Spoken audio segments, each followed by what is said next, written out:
የንስሐ ምልክቶች።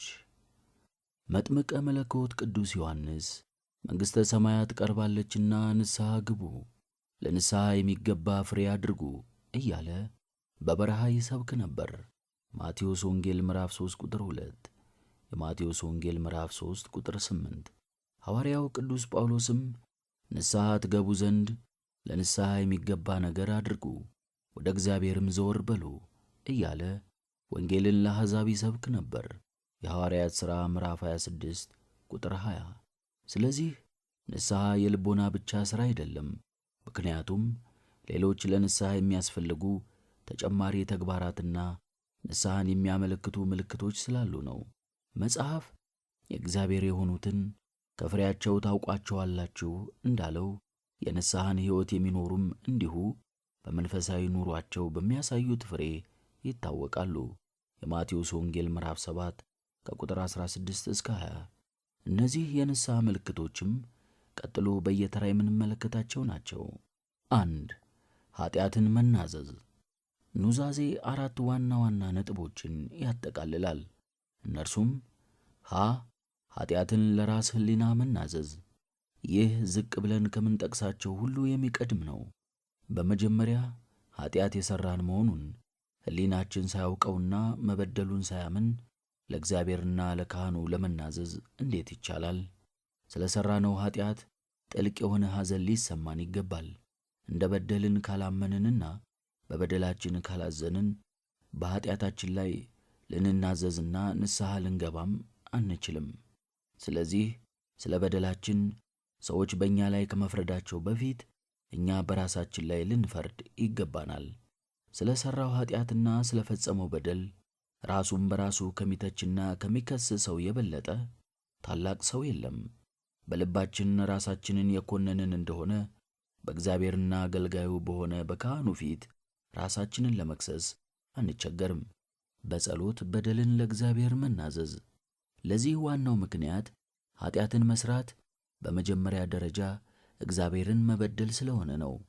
ቅዱስ ዳዊትም በኃጢአት በወደቀ ጊዜ በእግዚአብሔር ፊት ቆሞ አንተም ብቻ በደልሁ ያለው፣ ዳንኤልም አምላክ ሆይ ኃጢአትን ሠርተናል፣ በድለናልም፣ ክፋትንም አድርገናል፣ አምፀንማል፣ ከትእዛዝህና ከፍርድህም ፈቀቅ ብለናል ማለቱ፣ ነህምያ ደግሞ እኔና የአባቴም ቤት በድለናል፣ እኛም ባንተ ላይ ሠርተናል በማለት መናገሩ፣ ዕዝራም አምላክ ሆይ ኃጢአታችን በራሳችን ላይ በዝቶአልና ሲል መናገሩ ስለዚህ ነው። መዝሙር 50፣ ትንቢተ ዳንኤል ምዕራፍ 9 ቁጥር 5፣ ነህምያ ምዕራፍ 1 ቁጥር 6 እስከ 7፣ ዕዝራ ምዕራፍ 9 ቁጥር 6። ኃጢአትን መሥራታችንን በእርሱ ላይ በማመጻችን በመሆኑ የሚወደንን እርሱን የቅዱስ መንፈሱ ማደሪያዎችና ቤተ መቅደሶች ያደረገንን እርሱን በመበደላችን የመጀመሪያ ኑዛዜያችን ወደ እግዚአብሔር መሆን አለበት። በእርሱ ፊት ኃጢአትን በመሥራታችን ልንናዘዝና ልንጸጸት፣ ይህንንም ፍጹም በተሰበረ ልብ ልንነግረው ይገባናል። ሐመርኋ በደልን ለካህን መናዘዝ። ይህ መሆን ያለበት ካህኑ የእግዚአብሔር እንደራሴና አገልጋይ ስለሆነ ነው። በካህኑ ፊት የሚናዘዝ በእግዚአብሔር ፊት ይናዘዛል። ነቢየ እግዚአብሔር ኢያሱ አካንን ልጄ ሆይ ለእስራኤል አምላክ ለእግዚአብሔር ክብርን ስጥ፣ ለእርሱም ተናዘዝ፣ ያደረግከውንም ንገረኝ፣ አትሸሽገኝ ማለቱ ለዚህ ማረጋገጫ ነው። ኢያሱ ምዕራፍ 7 ቁጥር 19። በአዲስ ኪዳንም ሆነ በብሉይ ኪዳን ለካህን መናዘዝ የታወቀና የነበረ ያለም ነው። ወደ መጥምቀ መለኮት ቅዱስ ዮሐንስ የመጡ ሁሉ ንስሐ እየገቡ ተጠምቀዋል። ማቴዎስ ወንጌል ምዕራፍ 3 ቁጥር 6። በብሉይ ኪዳንም ኃጢአትን የሠሩ ኃጢአታቸውን ተናዘው የኃጢአት ማስተሰረያ ማቅረብ ነበረባቸው። ዘሌዋውያን ምዕራፍ 5 ቁጥር 5 እስከ 6። በአዲስ ኪዳንም በወንጌል ያመኑ ብዙ ሰዎች ኃጢአታቸውን ይናዘዙ ነበር። የሐዋርያት ሥራ ምዕራፍ 19 ቁጥር 18። ተነሳሂው የሠራውን ኃጢአት ለካህኑ በመናዘዝ የንጽሕና ማረጋገጫና ሥጋ ወደሙን ለመቀበል የሚያስችለውን ፈቃድ ያገኛል። የሠራውን ኃጢአት በካህኑ ፊት የገለጠና የተናዘዘ ሰው ዳግመኛ ያንን ኃጢአት እንዳይሠራ የሚያደርገው መንፈሳዊ ኃይልና በረከትን ያገኛል። ኑዛዜና ንስሐ ስለማይነጣጠሉ፣ ንስሐ ደግሞ ኃጢአትን መጥላት በመሆኑ የቀደመ ኃጢአቱን አይሠራም። ስለዚህም መናዘዝ የንስሐ አንዱ ምልክት ነው። ተነሳሂው ሰው በአንደበቱ የቀደመ ኃጢአቱን ለካህኑ መናገሩ ወይንም መናዘዙ ብቻ የንስሐ ምልክት ሊሆን አይችልም። ነገር ግን ስለ ሠራው ኃጢአት ከልቡ ማዘንና ማልቀስ፣ ስለ በደሉም መቀጣት እንደሚገባው በማመን የተናዘዘ እንደሆነ ነው። ኃጢአትን ለበደሉት ሰው መናዘዝ። ይህን ማድረግ የራስን ልብ ለማስተካከልና ለማረጋጋት ከተበደለው ሰው ጋርም እርቅን ለመመስረት ይጠቅማል። ጌታችን መድኃኒታችን ኢየሱስ ክርስቶስም በመሠዊያው ፊት መባህን አስቀምጠህ ሂድ፣ አስቀድመህ ከወንድምህ ታረቅ፣ ከዚያ በኋላም መሥዋዕትህን ታቀርባለህ በማለት ማስተማሩ ስለዚህ ነው። የማቴዎስ ወንጌል ምዕራፍ 5 ቁጥር 24። በመሆኑም ወደ በደልነው ሰው በመሄድ በድያለሁና ይቅርታ አድርግልኝ ልንለው ይገባል። ይህን የምናደርገው በመጽሐፍ 70 ጊዜ 70 ብንበድለው እንኳ ይቅር እንዲል ስለታዘዘ ይቅር ይለናልና ነው። የሉቃስ ወንጌል ምዕራፍ 17 ቁጥር 4። ስለ ሠራው ኃጢአት በራሱ ለመፍረድ ያልቻለ ማንም ሰው ንስሐ ሊገባ አይችልም። ወደ መቅደስ ሄዶ አምላኬ ሆይ እኔን ኃጢአተኛውን ማረኝ እያለ ደረቱን እየደቃ ቀራጩ የጸለየው ጸሎትና ራሱን የሚያዋርድ ከፍ ይላል በማለት ጌታ የተናገረው ቃል ይህንን የሚያረጋግጡ ናቸው። የሉቃስ ወንጌል ምዕራፍ 18 ከቁጥር 13 እስከ 14። እንዲህ ሁሉ በራሱ ላይ ከመፍረድ ባሻገር በሠራው ኃጢአት ላይ የማይናዘዝ ሰውም ንስሐ ለመግባት አይችልም። ነቢዩ ዳዊት ኃጢአቱን ባልተረዳበት ጊዜ ንስሐ ለመግባት አላሰበም ነበር። ነገር ግን እግዚአብሔርንና ሰውን መበደሉ በነቢዩ ናታን በተነገረው ጊዜ ንስሐ ገብቷል። ሁለተኛ ሳሙኤል ምዕራፍ 12 ከቁጥር 13። ኢዮብም በራሱ ዓይን ራሱን ጻድቅ አድርጎ ከመመጻደቅ በቀር በደሉን አላወቀም፣ ንስሐም አልገባም ነበር። ኢዮብ ምዕራፍ 10 ቁጥር 7፣ ምዕራፍ 23 ቁጥር 10፣ ምዕራፍ 32 ቁጥር 1። እግዚአብሔር ኃጢአቱን ባሳወቀው ጊዜ ግን ተጸጽቶ ንስሐ ገብቷል። ኢዮብ ምዕራፍ 40 ቁጥር 4፣ ምዕራፍ 42 ቁጥር 3። ሰው ኃጢአቱን እንዳይናዘዝና ንስሐም እንዳይገባ የሚያደርጉት ሁለት ታላላቅ ምክንያቶች። ኃጢአትን በተለያዩ ሁኔታዎችና ምክንያቶች መሸፋፈንና ማካካስ። ራስን ጻድቅ አድርጎ መመጻደቅ ናቸው። ስለ ሠራው ኃጢአት በተለያዩ ሁኔታዎች የሚያመሃኝ መሰናክል የሚደረድር ወይንም ቤተ ክርስቲያንን አላስተማረችኝም የሚል ወይንም እግዚአብሔር አልረዳኝም ወዘተ የሚል ሰው ኃጢአቱን አይናዘዝም፣ ንስሐም አይገባም። በእውነት ንስሐ የሚገባ ሰው ግን በማንም ላይ አያመካኝም።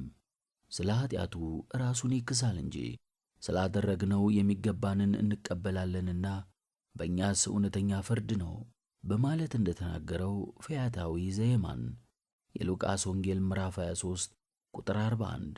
ምክንያት መደርደርና ማካካሻ መስጠት ኃጢአትን በመሸፋፈን ቅጣትን ለመቀነስና ለማቅለል መጣር ነው። ራስን በማጽደቅ መመጻደቅ ግን በጣም አደገኛ ነው። ኃጢአት እንደሌለና ፈጽሞ እንዳልተሰራ ያስቆጥራልና።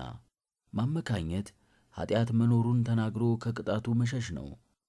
ራሱን የሚያጸድቀው ግን ከቶውኑ ኃጢአት እንደሰራ አያስብም። ለዚህ ነው ጌታችን ፈሪሳዊውን ሰው የገሰጸው፣ ራሱን ከፍ ከፍ የሚያደርግ ይዋረዳልና። የሉቃስ ወንጌል ምዕራፍ 18 ቁጥር 14። ኃጢአተኞችን ወደ ንስሐ እንጂ ጻድቃንን ልጠራ አልመጣሁምና የማቴዎስ ወንጌል ምዕራፍ 9 ቁጥር 13 በማለት መናገሩ ራሳቸውን ንጹሐን አድርገው የሚቆጥሩ ንስሐ የማይገቡ መሆናቸውን የሚያስረዳ ነው። ራሳቸውን ጻድቅ እንደሆኑ በሚቆጥሩ ራሱን ጻድቅ የሚያደርግ በጽድቁ ይጠፋል የሚለው የመጽሐፍ ቃል ይፈረድባቸዋል። መክብብ ምዕራፍ 7 ቁጥር 15። እነዚህ ሰዎች ፈጽመው ከንስሐ የራቁ ናቸው። ስለ ኃጢአታቸውም ሲነገራቸው አያምኑም፣ ይከራከራሉ እንጂ። እናም ንስሐ አይገቡም። በመጽሐፍ እንደተነገረ ንስሐ እንደማያስፈልጋቸው 99ኙ ጻድቃን ራሳቸውን በሚቆጥሩ በእነዚህ ሳይሆን ንስሐ በሚገባ አንድ ሰው ኃጢአቱን በሚናዘዝ በእርሱ የተነሣ በሰማይ ታላቅ ደስታ ይሆናል። የሉቃስ ወንጌል ምዕራፍ 15 ቁጥር 7። በምናውቀውና በሠራነው በየጊዜውም በተለያዩ ሁኔታዎች በምናስታውሰው ኃጢአታችን ሁሉ ላይ ልንናዘዝና ንስሐ ልንገባ ያስፈልጋል። በዚህም የንስሐ ሕይወታችንን እናጎለምሳለን። ንስሐን ወደ መድኃኒተ ነፍስ በመቁጠርም ኃጢአትንና ውጤቱን እንጠለዋለን። ያለንበትንም የመንፈሳዊ ሕይወት ደረጃ በእርግጠኝነት ልናውቅ እንችላለን። በደሉን በመናዘዝ ሰው ይቅርታ ሊደረግለት የሚገባና ይቅርታን ለማግኘት የበቃ ይሆናል። ሐዋርያው ቅዱስ ዮሐንስ ኃጢአት የለብንም ብንል ራሳችንን እናስታለን፣ እውነትም በእኛ ውስጥ የለም። በኃጢአታችን ብንናዘዝ ኢየሱስ ክርስቶስ ኃጢአታችንን ይቅር ሊለን ከዓመፃም ሁሉ ሊያነጻን የታመነና ጻድቅ ነው በማለት ይህንኑ አረጋግጦልናል። አንደኛ ዮሐንስ መልእክት ምዕራፍ 1 ከቁጥር 8 እስከ 9። መናዘዝ ማለት ኃጢአት ሰርቻለሁ ወይንም በድያለሁ ብሎ መናገር ብቻ አይደለም። ምክንያቱም አካን ዕድሉን ካጣ በኋላ በግድ ሲያዝ በድያለሁ ብሎ ቢናገርም ይቅርታን አላገኘም። ሕዝቡ ሁሉ ወገሩት እንጂ። ኢያሱ ምዕራፍ 7 ቁጥር 20። የአስቆሮቱ ይሁዳም በድያለሁ ብሎ ተናግሮ ነበር። ንስሐ በመግባት ፈንታ ግን ታንቆ ሞተ። የማቴዎስ ወንጌል ምዕራፍ 7 ቁጥር 4። ፈርዖንም ከልቡ ሳይሆን በብልጠት በምላሱ ብቻ በድያለሁ አለ።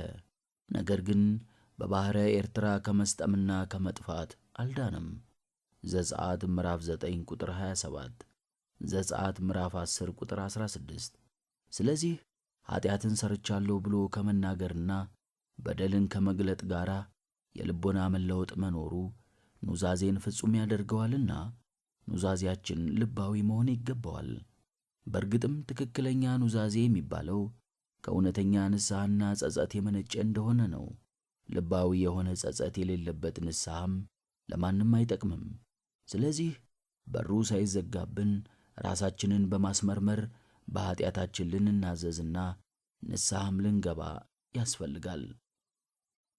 ስለ ሠሩት ኃጢአት መጨነቅና ማፈር። ሰው የኃጢአትን መጥፎነትና የሚያስከትለውንም አስፈሪ ውጤት ባወቀ ጊዜ ስለ ሠራው ኃጢአት ይጨነቃል፣ ያፍራልም። ይህም ለዚህ ሰው ወደ ንስሐ መምጣት መግለጫ ምልክት ነው። ይህ ሰው ራሱን በእጅጉ ይኮንናል። ዘወትር በፊቱ በሆነውና በሕሊናው በሚመላለሰው ኃጢአቱ ያፍራል። ኃጢአቴ ሁልጊዜ በፊቴ ነውና ሲል ቅዱስ ዳዊት እንደተናገረው መዝሙር 50 ቁጥር 3። ከዚህም የተነሣ ኃጢአትን ዳግመኛ እንዳያያት እንዳይሠራትም ፊቱንና ዐይኖቹን ይሸፍናል ወይንም ራሱን ይቆጣጠራል። ከእፍረቱም የተነሣ ቀና ብሎ ለማየት ዐይኖቹን ወደ እግዚአብሔር አያነሳም። እንደ ቀራጩ አንገቱን ይደፋል። የሉቃስ ወንጌል ምዕራፍ 18 ቁጥር 13። አንገቱን ይደፋል እንጂ ደረቱን እየደቃ ምሕረትን ይጠይቃል። የጠፋው ልጅ ልጅህ እባል ዘንድ አይገባኝም እንዳለ የሉቃስ ወንጌል ምዕራፍ 15 ቁጥር 19። ሁልጊዜም ኃጢአቱን እያስታወሰ ባለቅኔው እንዳለው ጉስቁልናዬ ሁልጊዜ በፊቴ ነው፣ የፊቴም መፍረት ሸፈነኝ በማለት ይጸልያል።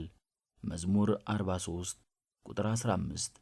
እንደ ዳንኤልም አምላክ ሆይ ጽድቅ ላንተ ነው፣ ለእኛም የፊት እፍረት ነው በማለት ያለቅሳል። ዳንኤል ምዕራፍ 9 ቁጥር 7። በሠራው ኃጢአት የተነሣ ጸጋውን በመገፈፉ ተጋልጧልና፣ ንጽሕናውን በማጣቱ ረክሷልና፣ ጽናቱን በማጣቱ ተማርኳልና ያፍራል። እግዚአብሔር ለእርሱ ያለውን ፍቅርና የእርሱን ኃጢአት የእግዚአብሔርን ቅድስናና የእርሱን ርኩሰት እያሰበ ያፍራል። ንስሐ እስከ ገባባት ድረስ የተደረገለትን የእግዚአብሔርን ትዕግሥትና የራሱን በደል እያሰበ ይጨነቃል፣ ያፍራል።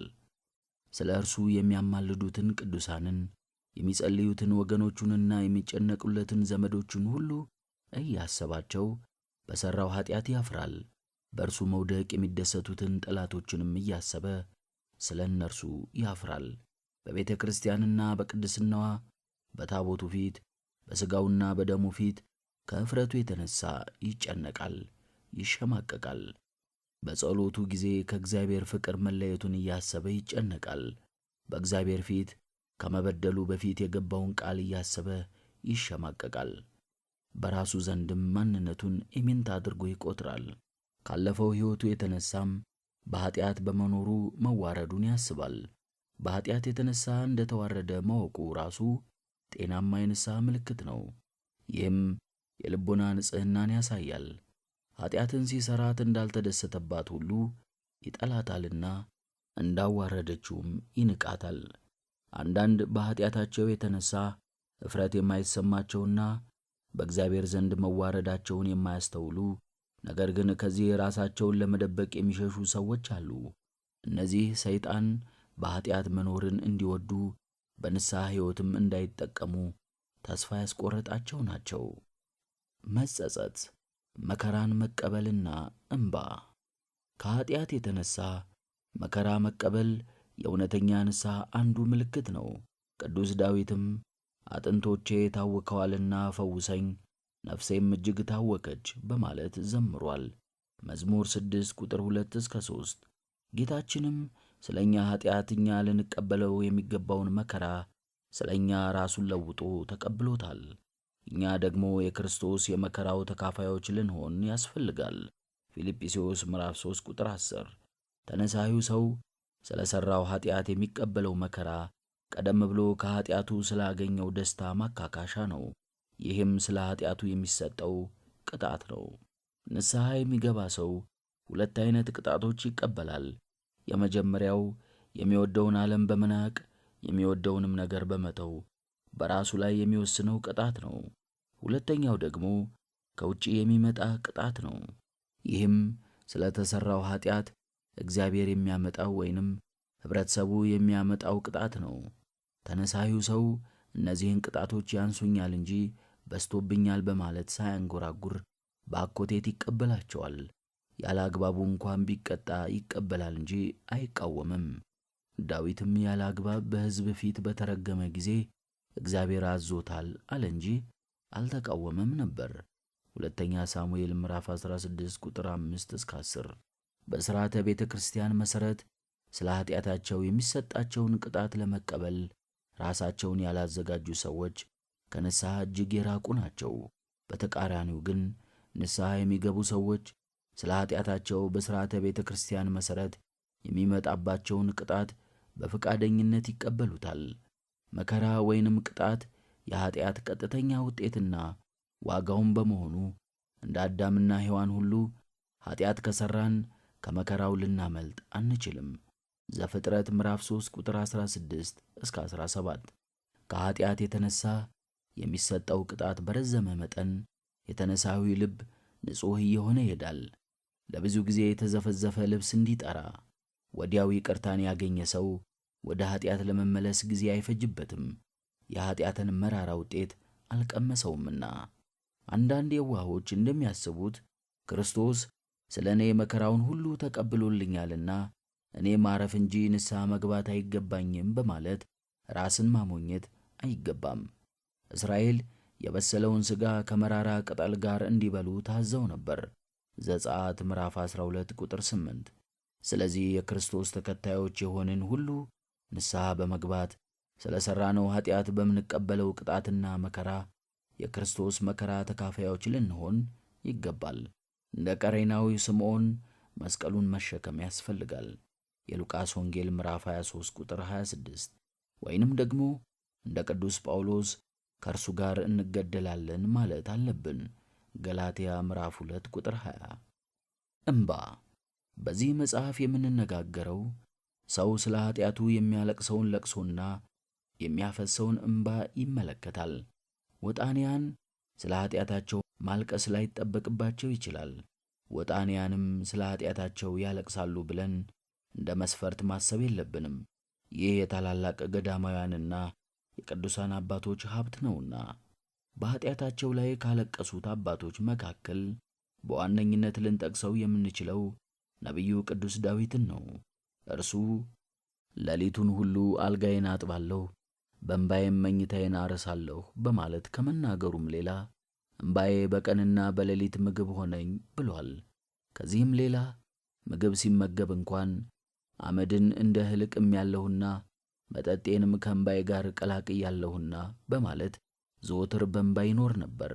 መዝሙር ምዕራፍ 6 ቁጥር 6፣ መዝሙር 41 ቁጥር 3፣ መዝሙር 101 ቁጥር 9። እርሱ ከነበረው ክብር አንጻር ማልቀስ የማይገባው ቢሆንም የእንባ ሰው ነበር። እርሱ የእስራኤል ንጉሥ፣ የጦር መሪ፣ አስተዳዳሪ ሲሆን በዚህ ሳይኮራ ፈጣሪውን አቤቱ ጌታዬ ሆይ ለቅሶዬን ስማ፣ እንዲሁም ደግሞ እምባዬን እንደ ትእዛዝህ በፊትህ አኑር በማለት ይጸልይ ነበር። መዝሙር 38 ቁጥር 12፣ መዝሙር 55 ቁጥር 8። ከዚህ የእንባ ጎርፍ በኋላም ይቅርታን አግኝቷል። ሁለተኛ ሳሙኤል ምዕራፍ 12 ቁጥር 13። ባሪያ ወይንም አገልጋይ ባጠፋው ጥፋት የተነሳ የሚቀጣውን ቅጣት እያሰበ ሊያለቅስ ይችላል። ልጅ ደግሞ አባቱን በማሳዘኑ ከልቡ በመጸጸት ሊያለቅስ ይችላል። ስለ ኃጢአታቸው የሚያለቅሱ ተናሳያንም እንዲህ ናቸው። ቅዱሳኑ ዘወትር ስለ ኃጢአት ማልቀስን ሥርዓታቸው ካደረጉት ኃጢአታችን ከብዛቱ የተነሳ ተቆጥሮ የማያልቀው እኛማ እንዴት ማልቀስ ይኖርብን ይሆን? እንዴት ያለ እንባ እናፈስ ሲሆን? ሐዋርያው ቅዱስ ጴጥሮስ ጌታውን መካዱን ባመነና በሠራው ሥራ ባዘነ ጊዜ ወጥቶ ምርር ብሎ አለቀሰ። ማቴዎስ ወንጌል ምዕራፍ 26 ቁጥር 75። እኛም ኃጢአታችንን እያሰብን በመረረ እንባ ልናለቅስ ይገባናል። እንባ የተሰበረ ልብና የንጹሕ ሕሊና ፍሬ ነው። ቅዱሳን እግዚአብሔርንና የእግዚአብሔርን ፍቅር እርሱንም መበደላቸውንም እያሰቡ ዘወትር ያለቅሳሉ። ቤተ ክርስቲያንም ስለ ኃጢአታችን በየቀኑ እንድናለቅስ በጽኑ ታስተምራለች። በምንጸልይበት ጊዜም በእንባዋ የክርስቶስን እግር እንዳጠበችው ሴት የንስሐን እንባ ስጠን እያልን ልናለቅስ ያስፈልጋል። የሉቃስ ወንጌል ምዕራፍ 7 ከቁጥር 36 እስከ 50። ስለ በደልነው በደል እንባችንን እያፈሰስን ኃጢአታችንን ብንናዘዝ እንባችን ለእግዚአብሔር ያለን የንጹሕ ፍቅር ምልክት ይሆናል። እንባን ለማፍሰስ የታደለ ገር ልብ ነው። ጨካኝ ልብ ስለ ኃጢአቱ ማልቀስ አይችልም። ገርና የተሰበረ ልብ ንስሐ ለመግባት አይቸገርም። በኃጢአቱ ላይ በደሉን እያሰበ የሚያለቅስ ሰው ወደ ቀደመ ኃጢአቱ በቀላሉ አይመለስም። የኃጢአትን ውጤትና መከራ በሚገባ ቀምሷልና። እግዚአብሔርም ሁል ጊዜ ለንስሐ እንባ እንድንበቃ ይጋብዘናል። ለዚህ ነው በነቢዩ ኢዮኤል በፍጹም ልባችሁ በጾምም በለቅሶና በዋይታ ወደ እኔ ተመለሱ፣ ልባችሁን እንጂ ልብሳችሁን አትቅደዱ፣ አምላካችሁም እግዚአብሔር ቸርና መሐሪ ነውና ወደ እርሱ ተመለሱ በማለት የሚመክረው። ኢዮኤል ምዕራፍ 2 ቁጥር 12። ከዚህም ሌላ በሚልክያስም የእግዚአብሔርን መሠዊያ በእንባና በለቅሶ በሐዘንም ትከድናላችሁ ብሏል። ሚልክያስ ምዕራፍ 2 ቁጥር 13። በወንጌልም እናንተ አሁን የምታለቅሱ ብፁዓን ናችሁ፣ የሚያዝኑ ብፁዓን ናቸው፣ መጽናናትን ያገኛሉ። የሉቃስ ወንጌል ምዕራፍ 6 ቁጥር 21፣ የማቴዎስ ወንጌል ምዕራፍ 5 ቁጥር 4 ተብሏልና ስለ ኃጢአታችን ብናለቅስ እግዚአብሔር የለቅሶዬን ቃል ሰምቷልና እግዚአብሔር ልመናዬን ሰማኝ በማለት ቅዱስ ዳዊት የተናገረው ይሆንልናል። መዝሙር 6 ቁጥር 8። እንባ የንስሐ ምልክት ነውና እግዚአብሔርም ከንስሐ የተነሳ ለሚፈስ እንባ መልስ ይሰጣል። እንባ የእግዚአብሔር ጆሮዎች ብቻ የሚሰሙት ድምፅ አለው። ለዚህ ነው ቅዱስ ዳዊት በለቅሶ የሚዘሩ በደስታ ያጭዳሉ ያለው። መዝሙር 125 ቁጥር 5። ምናልባት እንባችን የሚፈስ ከሆነ ከኃጢአት በማዘን የሚፈስ እንባ ወይንም በመመጻደቅ የሚፈስ እንባ ስለመሆኑ መመርመር ይገባናል። የሚፈሰው እንባችን ምንጩ ወይንም ምክንያቱ የሠራነው ኃጢአት መሆኑን ማረጋገጥ አለብን። ባለቀስን ጊዜ ኃጢአተኝነታችንን እያሰብን ራሳችንን ዝቅ ከማድረግ ይልቅ በመመጻደቅ ከፍ እንላለን ብለን እንዳንወድቅ መጠንቀቅ ያስፈልጋል። የልብ ጭካኔ፣ በሰው መፍረድ፣ በሰው መናደድ፣ ከመጠን ያለፈ ደስታና መዝናናት፣ መቀለድና መሳቅ፣ ብቸኝነት ወዘተ የመሳሰሉት የሰው ልብ ገር እንዳይሆንና ስለ ኃጢአቱ እንዳያለቅስ ያደርጉታልና በንስሐ ጊዜ ከነዚህ መራቅና የሰሩትን ኃጢአት እያሰቡ መጸጸት ያስፈልጋል። ሰው ዘላለማዊ ሕይወትን የመጨረሻውን ፍርድና ዘላለማዊ ሞትን የሚያስብ ከሆነ ስለ ኃጢአቱ ማልቀሱ የማይቀር ነው። ስለ ሠራው ኃጢአት የሚያለቅስ ከሆነ ደግሞ ንስሐ ለመግባት አይቸገርም። እምባ ራሱ የንስሐ ምልክት ነውና። ጥልቅ ሐዘንና ራስን ማዋረድ፣ ትሕትና። እውነተኛ ተነሳሂ ስለ ሠራው ኃጢአት በማፈሩና በመጸጸቱ የተነሣ ያዝናል። ራሱንም በማዋረድ በትሕትና ይኖራል። በራሱና በእግዚአብሔር ዘንድ ራሱን በማዋረድ ይኖራል። ስለ ሠራው ሥራ ሁል ጊዜ ራሱን ይገሥጻል፣ ራሱን ይወቅሳል። ይህ ሰው ያለምንም ፍሬ ስላባከነው የሕይወት ዘመኑ፣ ስለ ደካማነቱ፣ ስለ መውደቁ፣ እግዚአብሔርንም ስለ ከዳባቸው ቀናት እያሰበ ራሱን ይወቅሳል። ብዙዎች ከኔ ቀድመው ከፍጹሙ ፍቅረ እግዚአብሔር ደርሰዋል፣ እኔ ግን ገና ንስሐ ለመግባት ከራሴ ጋር እየታገልሁ ነው። ለመሆኑ የእኔ ግዴለሽነትና ስንፍና እስከ መቼ ሊዘልቅ ነው? እያለም ከራሱ ጋር ይሟገታል። እንዲህ ዐይነቱ ተነሳሂ በራሱ ላይ ያዝናል። ቅዱስ ይስሐቅም ስለ ሠራው ኃጢአት እያሰበ በየቀኑ በሠራው ሥራ የሚያዝን ተነሳሂ ምንም እንኳ በዚያ ጊዜ መልካም ሥራዎችንም ቢሠራ እነዚያን በኃጢአት የኖረባቸውን ቀናት እንዳጣቸው ማወቅ አለበት በማለት ተናግሯል። ስለዚህ ይህ ሰው በንስሐ ዘመኑ መልካም ሥራን ቢሠራም የቀደመ ኃጢአቱን እያሰበ ስላሳለፈው ከንቱ ሕይወቱ ማዘኑ አይቀርም። ሰው ሁልጊዜ ኃጢአቱን የሚያስብ ከሆነ በሠራው መልካም ሥራ ራሱን ከፍ ከፍ ሲያደርግ አይገኝም። በመሆኑም ለንስሐ የሚገባ ፍሬ በማፍራት ወደ ክብር ይደርሳል። ትሑት ተነሳሂ ስለ ሠራው ኃጢአት ቅጣት የሚገባው መሆኑን ያምናል። ስለዚህም እንደ ዳዊት ያስጨነቅከኝ መልካም ሆነልኝ፣ ሥርዓትህን እማር ዘንድ በማለት ይናገራል። መዝሙር 118:71። ተነሳሂው ስለ ሠራው ኃጢአት ሐዘኑ በበዛ መጠን ንስሐው ደግሞ ጥልቅ ይሆናል። ምክንያቱም በዚህ ጊዜ ከኃጢአት የተነሣ መዋረድን፣ የኃጢአትን መጥፎነትና በሕይወቱ ውስጥ ያስከተለበትን ውጤት በሚገባ ስለሚረዳ ነው። ንስሐ ከገባ በኋላ ሕይወቱ በፍጹም የተለወጠ መስሎት የቀደመ ደካማነቱን እያሰበ ከመጠንቀቅ የሚዘናጋ ሰው ሞኝ ነው። ስለ ኃጢአት ማዘንን፣ ወዲያው በደስታ መለወጥ ለተነሳዩ ሕይወት በጣም አደገኛ ነው። ንስሐ በመግባቱ እንደ ጻድቅ ራሱን ከመቁጠር ይልቅ ከንስሐ በኋላም ኃጢአተኛ እንደሆነ ራሱን መቁጠር ለተነሳዩ መልካም ነው።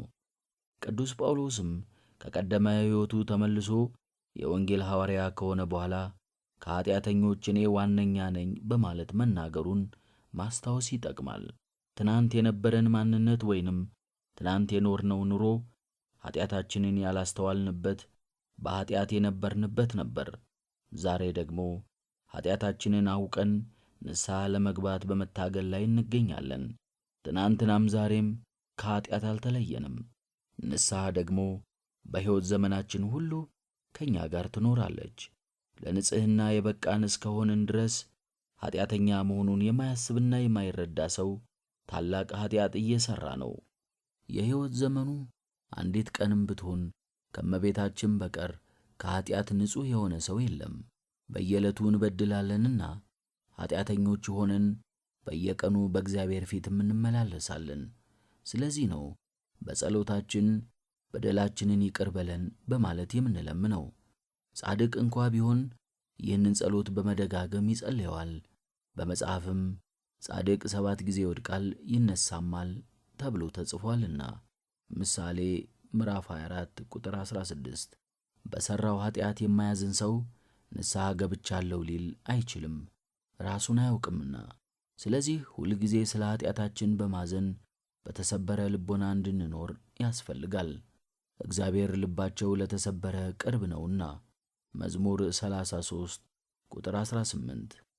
ሰው ከነበረበት የኃጢአት ሕይወት እግዚአብሔርን ለማገልገል የተጠራም ቢሆን ኃጢአቱን እያሰበ ማዘኑንና ስለ ኃጢአተኝነቱም ራሱን እየወቀሰና በትሕትና አገልግሎቱን መፈጸም እንዳለበት መዘንጋት አያስፈልገውም። በአገልግሎቱ ጥሩ ውጤት ያለው እንኳን ቢሆን እግዚአብሔርን ለማገልገል የተጠራሁ እኔ ማን ነኝ በማለት ራሱን መመርመርን መዘንጋት የለበትም። ሥጋዊ ዕውቀቱና አካላዊ አገልግሎቱ ብቻ ነፍሱን ለማዳን ስለማይበቃ መልካም እንኳን እየሠራ እንደ ቅዱስ ጳውሎስ እንደ ጭንጋፍ ለመሆን ከሁሉ የማንስ ነኝና የእግዚአብሔርን ቤተ ክርስቲያን ስላሳደድሁ ሐዋርያ ተብዬ ልጠራ የማይገባኝ ነገር ግን በእግዚአብሔር ጸጋ የሆንኩ ነኝ ማለት እጅግ ያስፈልገናል። አንደኛ ቆሮንቶስ ምዕራፍ 15 ቁጥር 8 እስከ 9፣ አንደኛ ጢሞቴዎስ ምዕራፍ 3 ቁጥር 13። ቅዱስ ጳውሎስ ቀድሞ የሠራው ኃጢአት በንስሐ ቅጣት ተወግዶለታል፣ ከሕሊናው ግን አልጠፋም። ከአእምሮ አለመጥፋቱ ደግሞ በሠራው በደል ላይ ጥልቅ ሐዘንና ራሱን በማዋረድ ትሕትናን ገንዘብ እንዲያደርግ ረድቶታል። የማይገባኝ ነኝ ለማለትም አብቅቶታል። ለብዙ ዓመታት ያገለገለ ሲሆን እንደ ጀማሪ ወይንም ወጣኔ የማይገባኝ ነኝ እንዲል አግዞታል። ስለዚህም ከሐዋርያት የማንስ ከኃጢአተኞች ዋነኛ ነኝ በማለት ተናግሯል። እኛም እንደዚሁ እንደ ወጣንያን ራሳችንን በመቁጠር በሕይወት ዘመናችን ሁሉ የማይገባኝ ነኝ በማለት መኖር አለብን። ራሳችንን በመንፈሳዊ ሕይወት እንደ ሕፃን ልንቆጥረው ይገባል። በመጽሐፍ እግዚአብሔር ሕፃናትን ይጠብቃል ተብሎ ተነግሯልና መዝሙር 115 ቁጥር 6። ራሳችንም ከሚያስፈልገው መንፈሳዊ ግብ የደረስን እንዳይመስለን መጠንቀቅ አለብን። ታላቁ ሐዋርያው ቅዱስ ጳውሎስ እንኳ አሁን ፍጹም እንደሆንሁ አይደለም፣ እኔ ገና እንዳልያዝሁት እቆጠራለሁ፣ ነገር ግን አንድ ነገር አድርጋለሁ ፊልጵስዩስ ምዕራፍ 3 ቁጥር 12 እስከ 13 በማለት ራሱን በትሕትና ገልጧል። ታላቁ የቤተ ክርስቲያን አባት ቅዱስ አርሳኒዮስም ራሱን ገና መንፈሳዊ ሕይወትን እንዳልጀመረ በመቁጠር አቤቱ ጌታዬ ሆይ መጀመርን ስጠኝ በማለት ጸልዮአል።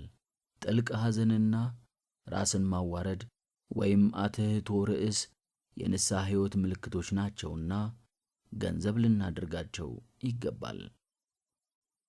የኃጢአትን ውጤት ማስተካከል።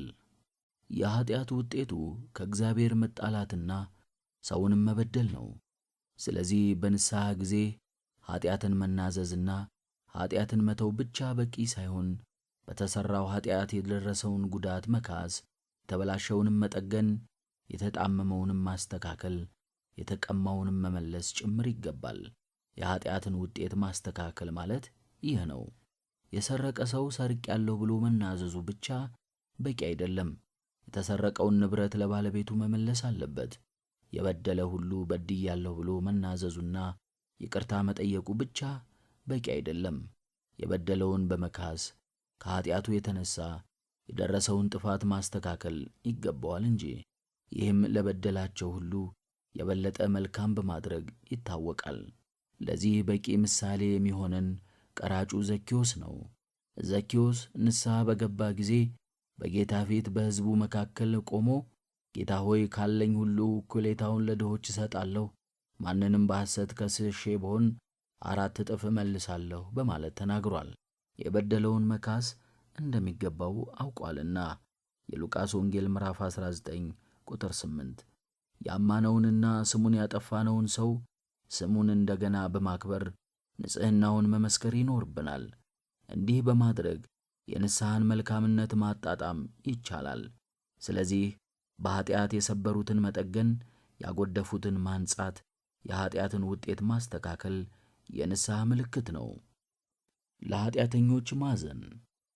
ስለ ራሱ ኃጢአት የማያዝን ሰው ስለ ሌሎች ኃጢአት ሊያዝን አይችልም። የራሱን ኃጢአት ሊመለከት የማይችልም እንዲሁ ስለ ሌሎች ሰዎች ኃጢአት ሊያስብ አይችልም።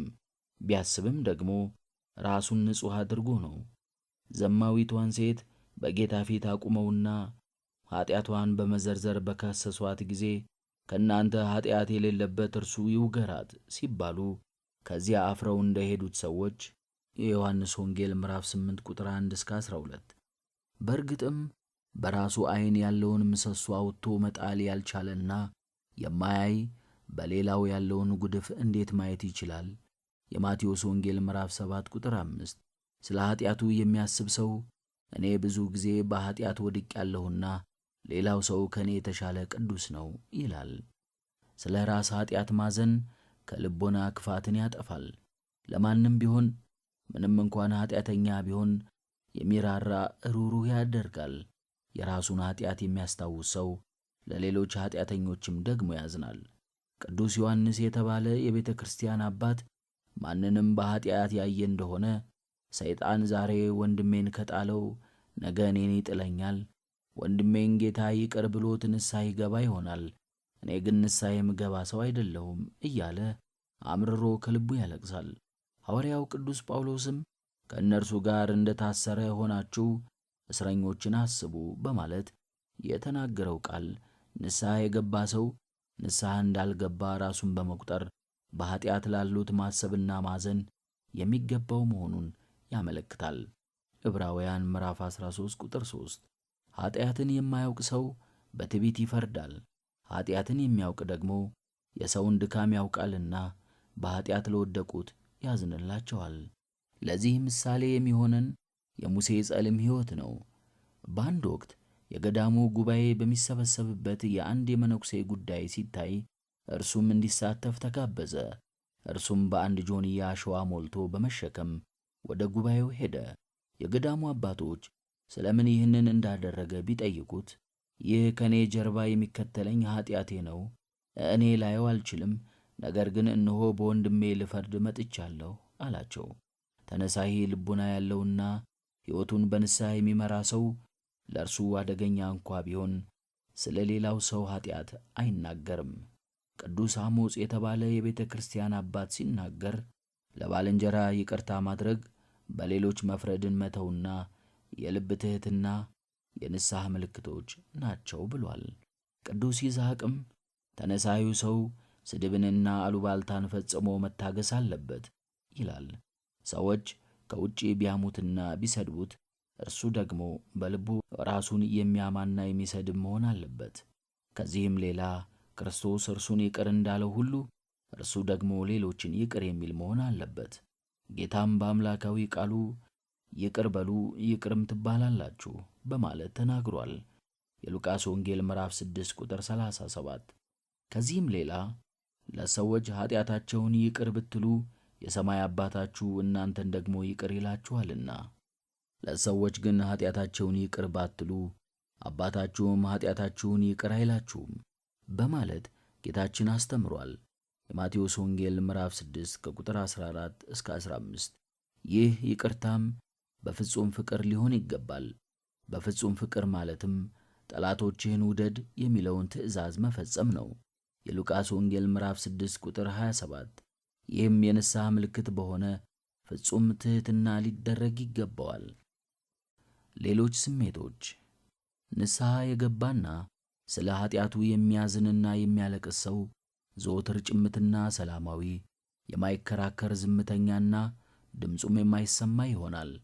ኢሳይያስ ምዕራፍ 42 ቁጥር 2። በንስሐ የሚኖር ሰው ስሜቱ ከመናገር ይልቅ ዝምታንና ማድመጥን ይመርጣል። መናገርን ማስተማርን ጭምር አይሻም፣ ይልቁኑ መማርን ይፈልጋል። ቅዱስ ያዕቆብ ወንድሞቼ ሆይ ከእናንተ ብዙዎች አስተማሪዎች አይሁኑ፣ የባሰውን ፍርድ እንድንቀበል ታውቃላችሁና ሁላችን በብዙ ነገር እናሰናክላለንና ሲል የተናገረውን ስለሚያስብ እናገር ዘንድ እኔ ማን ነኝ? ማስተማርም ከእኔ እጅግ ለሚበልጡ የተሰጠ ነውና ሌሎችንም አስተምር ዘንድ የእኔ መንፈሳዊ ልምድስ ምንድን ነው? ይላል ያዕቆብ ምዕራፍ 3 ቁጥር 1 እስከ 2። ለእርሱ የሚሰማው እግዚአብሔር ያዘጋጀለት መንፈሳዊ የበላይነት ስለሆነ ወደ እግዚአብሔር መንግሥት መግባትንም ስለሚሻ ራሱን የማይጠቅም አድርጎ ስለሚቆጥር ዝም ማለትን ይመርጣል። ለዚህም ነው ንስሐ በሚገቡ ሰዎች ሕይወት ውስጥ ብዙ ጊዜ መንፈሳዊ ጥንካሬን የምናየው። መንፈሳዊ ጽናት፣ ጥንካሬ። ንስሐ ሰው ሕይወቱን ወደ ተሻለ ደረጃ ለመለወጥ የሚያስችለው መንፈሳዊ ጥንካሬ ወይንም ኃይል ነው። ንስሐ በልቦናችን ውስጥ ከፍተኛ የሆነ ፍቅረ እግዚአብሔር እንዲወለድ ያደርጋል። ምክንያቱም በንስሐ ሕይወት የምንኖር ከሆነ እግዚአብሔር ስለኛ ብሎ የተሸከመልንን ሸክምና ይቅር ያለንን እጅግ የከፋ ኃጢአትን እንድናስብ ስለሚያደርገን ለእግዚአብሔርም ያለን ፍቅር እያደገ ስለሚሄድ ነው። በወንጌል ታሪኳ እንደተነገረላት ሴት እርሷ በእንባዋ የጌታን እግር አርሳው በጠጉሯም አብሳው ነበርና የበደለችውን ሁሉ አስባ፣ ጌታም ስለዚህ እጅግ ወዳለችና ብዙ ኃጢአቷ ተሰረዩላታል በማለት ተናግሯል። የሉቃስ ወንጌል ምዕራፍ 7 ቁጥር 47። እግዚአብሔር የበዛ ኃጢአቱን ይቅር ያለው ሰው የተደረገለትን ይቅርታ እያሰበ በልቡ የእግዚአብሔር ፍቅር እየጨመረ ይሄዳል። እነዚህ የኃጢአታቸውን ብዛት የእግዚአብሔርን ምሕረት እያሰቡ የሚኖሩ ሰዎች ፍቅረ እግዚአብሔር የገባቸው የመስቀሉን ዋጋና የተፈጸመላቸውን የማዳን ምስጢር የተረዱ ናቸው። ከዚህ ጽኑ ፍቅር የተነሳም ራሳቸውን ለእግዚአብሔር ክብር ብለው እስከ መሥዋዕት የሚያደርሳቸው መንፈሳዊ ብቃትና ጥንካሬ ይኖራቸዋል። ይህ መንፈሳዊ ጥንካሬም በሕይወታቸው ዘመን ራሳቸውን ወስነው ለቅድስና እንዲበቁም ሊያደርጋቸው ይችላል። ብዙ ኃጢአተኞች ከንስሐ ባገኙት መንፈሳዊ ብቃት ለቅድስና በቅተዋል። ለምሳሌ ማርያም ግብፃዊት አንዷ ቅድስት ናት። የብዙ ሰዎች ችግር በንስሐ ጊዜ የነበራቸውን መንፈሳዊ ጥንካሬ ማጣት ነው። በኃጢአት ወድቀው በነበረ ጊዜ የፈጸሙትን በደል ሁሉ ለመካስ ያነሳሳቸው የነበረው መንፈሳዊ ኃይል ከተወሰነ ጊዜ በኋላ ከልቦናቸው ፈጽሞ ይጠፋል። አንድ ሰው ደግሞ በንስሐ ያገኘውን መንፈሳዊ ጥንካሬ ይዞ ለመቆየትና ለመጽናት ካልቻለ ያገኘውን ከማጣት ሌላ አማራጭ ሊኖረው አይችልም። ኃጢአቱን ከዘነጋና ስለ ኃጢአቱን ማሰብን ከተወ በልቦናው ግዴለሽነት እያደገ ይሄዳል። ይህ ደግሞ አደገኛ ስለሆነ መንፈሳዊ ጥንካሬያችንን እንዳናጣ መጠንቀቅ ነው። በፍጹም ንስሐ የገባው ሰው የሚመለከተው ቀድሞ በኃጢአቱ ምክንያት ሊያየው ያልቻለውን የተከፈተ የገነት ደጅና አዲስ የመንፈሳዊ ሕይወት ምዕራፍ ነው። ይህ አዲስ መንፈሳዊ ዓለም እጅግ ስለሚማርከው መንፈሳዊ ተመስጦው ለንስሐ አባቶቹ እንኳ እስኪያስፈራ ድረስ ጥልቅ ይሆናል።